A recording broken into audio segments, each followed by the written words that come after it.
It is April of 1984 in what used to be Britain. It is now called Airstrip One.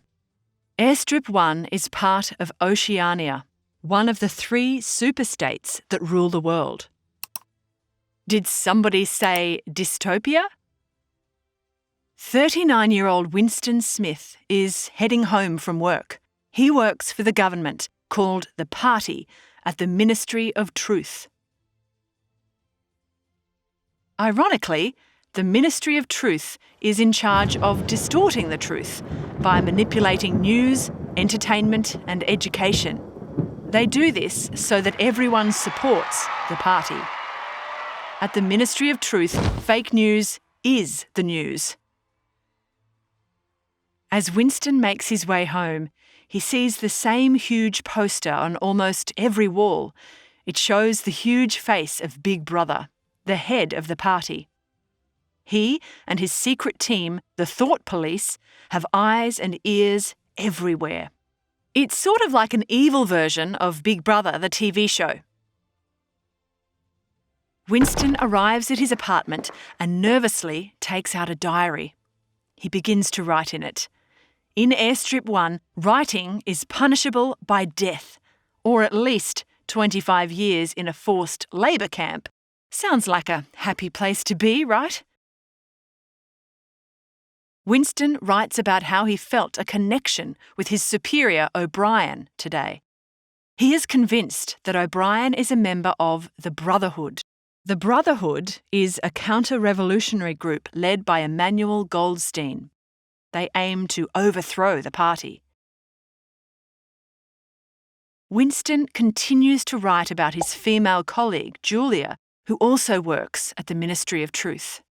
He has always found her beautiful, but he is very suspicious of her. Winston grows more and more unhappy with this society. What if the party announces that 2 and 2 make 5? How will anyone say otherwise? What solid proof is there that 2 and 2 equal 4? However, Winston concludes that freedom is the freedom to say that 2 plus 2 make 4. Cut to a new day. It is evening. Winston is wandering in a suburb where the proles live. Proles are not party members. They are the underclass in Airstrip One. Winston enters the shop where he bought his diary. The shop owner, Mr. Charrington, greets him kindly. Everything seems fine, right? Not so much. Back at home, Winston is worried. He thinks it's only a matter of time before he's sentenced to death for thought crime. This is the offence of having thoughts that are unacceptable to the party. There are serious rules here in Airstrip One. The next day, Winston is at work when Julia suddenly slips something into his hand. Julia strides swiftly away as though nothing happened. Finally, Winston unfolds the paper.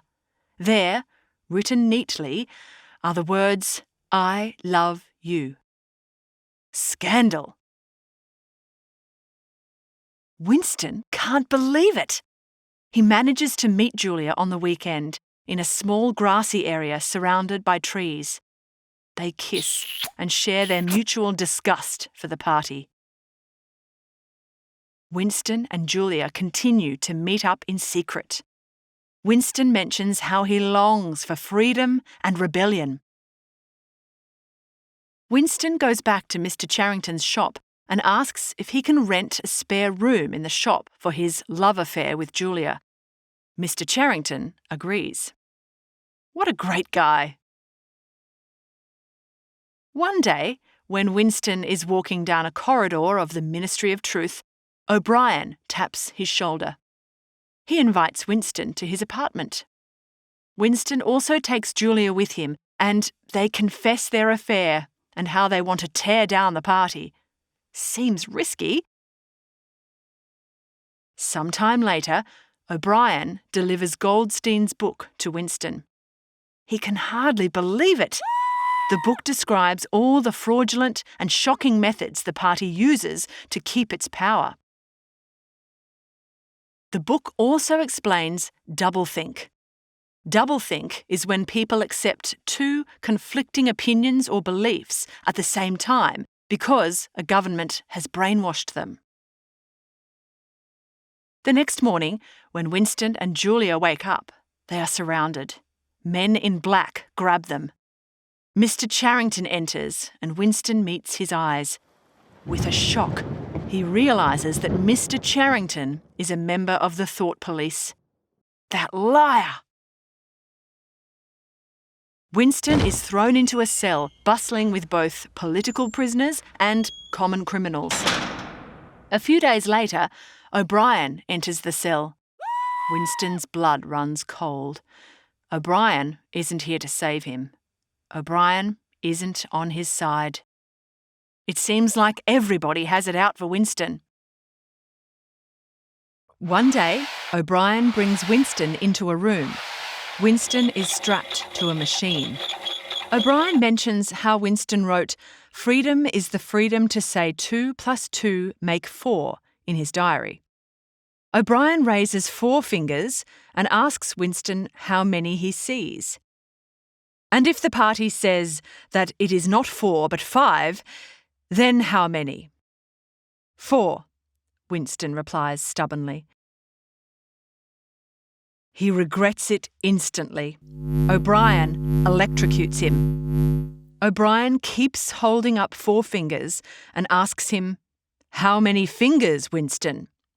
Every time Winston says 4, the amount of pain increases until finally, "Do you see 5 fingers?" "Yes." But one fateful night, Winston makes a horrible mistake. While dreaming, he yells, "Julia! Julia!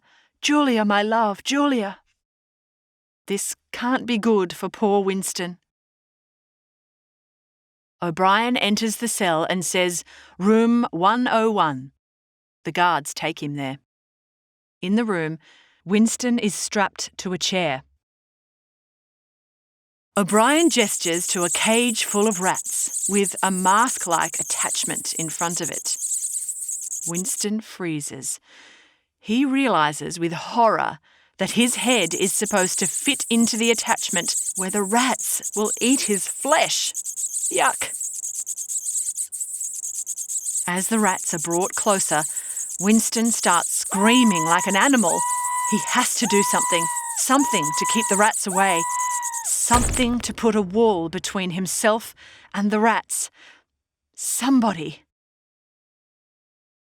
Suddenly, Winston is shouting over and over, "Do it to Julia! Tear her face off! Strip her to the bones! Not me! Julia!" This Big Brother episode is horrible. Cut to Winston in a cafe. He has been released.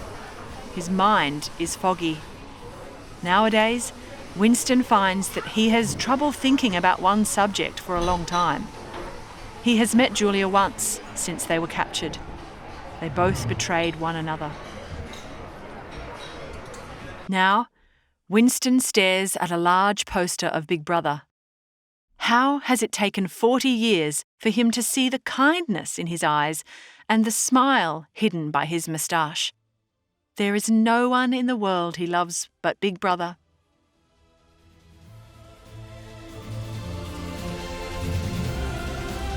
We hope you enjoyed this Schooling Online production.